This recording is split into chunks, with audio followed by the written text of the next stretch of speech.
Next question from Steve Botari. The U.S. has now spent $175 billion on the war in Ukraine, another $12.5 billion to help Israel after Hamas's terror attack last October. Are you in favor of sending more to either country? And if so, how far are you willing to go? Mr. Bright, to you first. Yeah, thank you. As an Army officer and somebody who was served downrange in 2 different combat zones, I have seen firsthand the effects of America's foreign policy. With respect to Ukraine, I do support spending money there because I would rather spend American dollars than American blood. This is a strategic ally.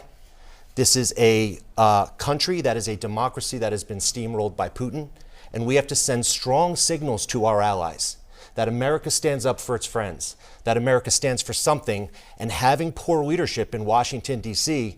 is the reason that this happened. A Donald Trump presidency does not allow Vladimir Putin to invade another sovereign country. Councilor Prescott. Thank you very much. We need to, first of all, be able to say, are we looking after the world, or are we looking after America first? We must take care of America first. Our veterans, all the things that are our needs of our country must come first. At the same time, we must have compassion around the world, of course. I have sympathy for sure, anyone that's fighting in their own backyard to make sure that they're safe and sound. I am very sympathetic to that. But if we do that at the expense of America and our security and our ability to be a leader in the world, we're doing it backwards. We should take care of America first and at the same time work hard to make sure we can help around the world, and especially to Israel. They were unprovoked attacks, and we need to bring that to justice and make sure we do support Israel at the same time. Ms. Novoletsky, same question. Thank you. The Biden-Harris administration has shown weakness on the world stage and has destabilized our whole world. We need to find an off-ramp for the war in Ukraine and Russia. We need to provide them with the military equipment they need to continue the job, but we should not be spending money on their small businesses, their farming. We need to make sure that that money that is sent there is accounted for. Because let's not forget, the federal money that goes is taxpayer money, and there needs to be accountability for that. So there needs to be an off-ramp, and we need to just supply military equipment. As far as Israel, Israel is our only democratic ally in the Middle East.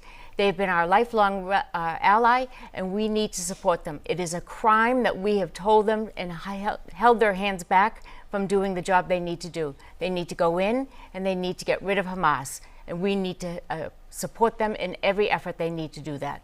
Alderman Levasseur? Yes, thank you. All in on Israel. As far as Ukraine, weakness by the Biden administration empowered Putin to walk in and start this conflict with Ukraine. If Trump was there and when Trump was there, that was not a problem. When Obama was in, they went in and took Crimea. So when you're watching this happen, it happened because of weak administration. A Trump administration will not, I do believe Trump when he says this will be solved within a day.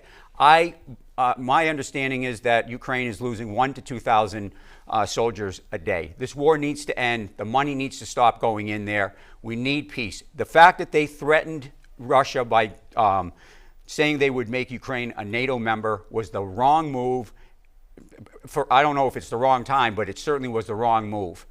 And Trump said he will stop that. They will not become a NATO member, and Putin will stop the war and it'll end in one day, and I believe him. And that will stop the money flow from going over there.